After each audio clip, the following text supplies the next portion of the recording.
Só um detalhe. Esses fundos também puseram dinheiro na Oi. O doutor Tiago Costa, que é advogado especialista em falência e recuperação de empresas do escritório Felsberg Advogados, está aqui conosco. Tiago, boa noite, muito obrigado pela gentileza, prazer em conhecê-lo. Por favor. Me diz o seguinte, quando uma empresa pede uma recuperação judicial, como foi o caso da Oi, sim, quanto tempo o judiciário tem para dizer se aceita ou não? Olha, existem alguns passos, tá? Quando a gente fala de recuperação judicial. Quando a gente fala sobre aceitar ou não a recuperação judicial, a gente pode estar falando de duas coisas. Aceitar que a recuperação judicial seja processada ou aceitar o plano de recuperação judicial apresentado pela empresa. Empresa, tá? O plano de recuperação judicial, ele só vai ser, a Oi tem um prazo de 60 dias para apresentá-lo a partir do momento em que o juiz defere o processamento da recuperação judicial. Já aconteceu, salvo engano? Ainda não aconteceu. Ainda não? Ainda não aconteceu. Ah, tá. A Oi ajuizou há poucos dias atrás a sua recuperação judicial. O juiz, ela está tramitando perante a 7ª Vara Empresarial do Rio de Janeiro. O juiz, ele deu uma decisão, em princípio, suspendendo as ações que os credores da Oi aqui no Brasil estão movendo contra ela, tá? Mas o juiz ainda precisa apreciar se a Oi preenche os requisitos para ter a sua recuperação judicial, se ela está com a documentação em dia, se apresentou tudo. Isso deve ocorrer nos próximos dias, tá? Em sendo deferido o processamento da recuperação judicial, e a gente vai poder afirmar que a Oi está em recuperação judicial. Agora, me explica uma coisa, Tiago. Suponha que eu seja credor de uma empresa dessa. Sim. Certo? Uhum. O que acontece comigo? Quando é que eu vou receber? Pois é, essa é a pergunta que todo mundo faz, né? Essa é a pergunta de $1 milhão, ou no caso da Oi, muito mais. Quando é que eu vou receber minha grana? Exatamente. A resposta a essa pergunta depende da análise do plano de recuperação judicial que vai ser apresentado pela Oi, tá? Em sendo deferido o processamento da recuperação judicial, a Oi vai ter um prazo de 60 dias para apresentar o seu plano de recuperação judicial. Esse plano, ele vai trazer toda a descrição de o que a Oi vai fazer com essa dívida que existe dela hoje, tá? E isso varia, como você vai receber, varia dependendo do tipo de credor que você é, tá? Existem 4 tipos de credores, 4 classes de credores. Os trabalhadores... Primeiro, tem privilégio ou não? Eles têm um privilégio previsto... Primazia? Eles têm um privilégio previsto pela lei, que é de receber o seu crédito em até 1 ano após a homologação do plano de recuperação judicial pelo juiz. Tá? Então, a única restrição que a Oi enfrenta em relação aos credores trabalhistas é precisar prever o pagamento deles de uma forma mais rápida, em até 1 ano. Tá? Depois quem vem? Depois, nós temos os credores com garantia real, que no caso, salvo engano, é só o BNDES. São os credores que têm em garantia dos seus créditos penhor ou hipoteca, enfim, direitos reais de garantia. A grande classe, né, os grandes abrangidos são os credores chamados quirografários. O que significa essa expressão? Credores sem garantia. Tá? Os credores quirografários, eles abrangem, enfim, todo tipo de credor, todo perfil, vai desde bancos, fornecedores, até consumidores. Acionista está também nessa área ou não? Sim, dependendo da garantia que ele tenha, o acionista vai estar dentro da classe quirografária. Tá? Se ele não tiver outra garantia, ele vai estar dentro da classe quirografária. E nós temos também a classe dos credores de microempresa e empresas de pequeno porte, tá? Que formam também uma classe separada, cujo benefício eles ganham uma maior autonomia para decidir sobre o plano. Eles têm um maior poder de barganha. E os impostos não entram nisso aí? Os créditos tributários, como é o caso dos impostos, eles, pela legislação brasileira, eles não estão sujeitos à recuperação judicial, tá? Então, eles não são reestruturados, o plano não versa sobre os impostos e o fisco continua podendo cobrar esses impostos da forma como ele normalmente cobra. O que existe existe uma previsão, uma legislação, inclusive recente, que previu o parcelamento, a possibilidade de um parcelamento administrativo para empresas que estejam em recuperação judicial. Tá?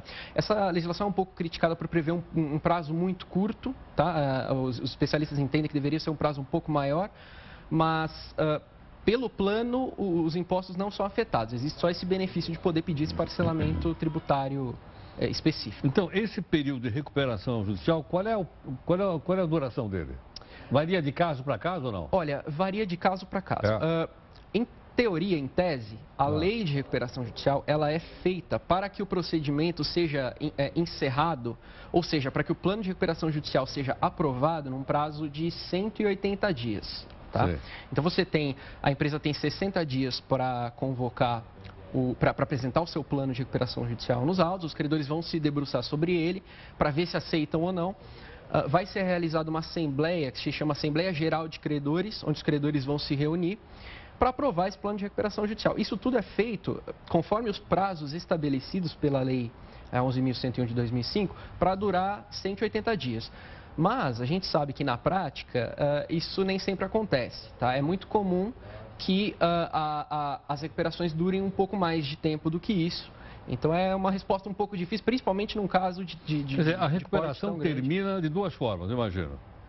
Ou a empresa vai para a falência, fecha, não deu para fazer, né? Ou ela renegociou todas as suas dívidas, não é isso? Exatamente. Ela se acertou com seus credores, bom, eu vou pagar todo mundo. Exato. O pessoal topa e ela volta à normalidade, é isso? Exato, exato.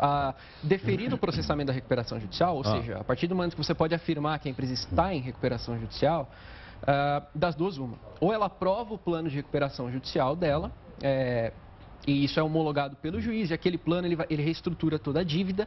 As dívidas anteriores, elas são extintas e substituídas por essas novas dívidas que estão previstas no plano, tá? Ou, se o plano for eventualmente rejeitado pela Assembleia Geral de Credores, a empresa é decretada a falência. Então, é aquele caminho, você não tem para onde fugir. Quando você pede recuperação judicial, ou você vai conseguir aprovar o seu plano e vai se reestruturar, ou você vai mesmo para o caminho de uma liquidação, uma falência. Tá certo. Tiago, vamos continuar a nossa conversa daqui a pouquinho. Peço que fique um instante mais conosco. O nosso convidado, Dr. Tiago Costa, advogado, está aqui conosco. Tiago, eu queria te perguntar o seguinte. Essa nova legislação, na sua opinião, ela é mais condizente com o tempo que nós estamos vivendo?